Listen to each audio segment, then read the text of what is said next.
Proverbs chapter 27. Boast not thyself of tomorrow, for thou knowest not what a day may bring forth. Let another man praise thee, and not thine own mouth, a stranger, and not thine own lips.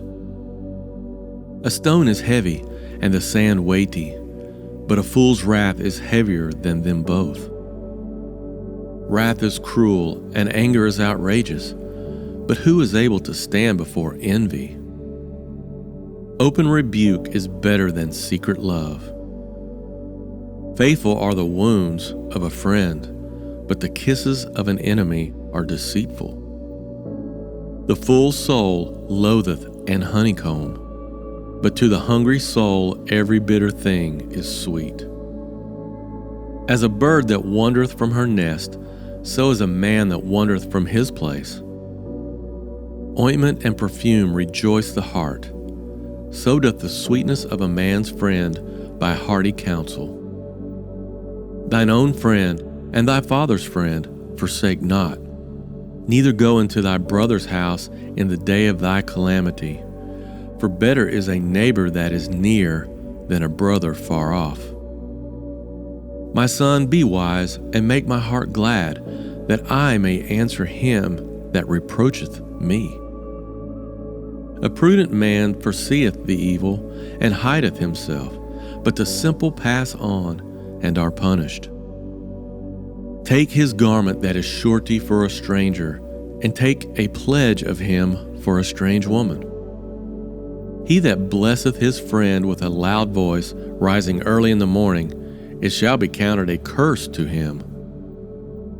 A continual dropping in a very rainy day, and a contentious woman are alike. Whoso hideth her hideth the wind, and the ointment of his right hand, which bewrayeth itself. Iron sharpeneth iron, so a man sharpeneth the countenance of his friend. Whoso keepeth the fig tree shall eat the fruit thereof, so he that waiteth on his master shall be honored. As in water face answereth to face, so the heart of man to man. Hell and destruction are never full, so the eyes of man are never satisfied.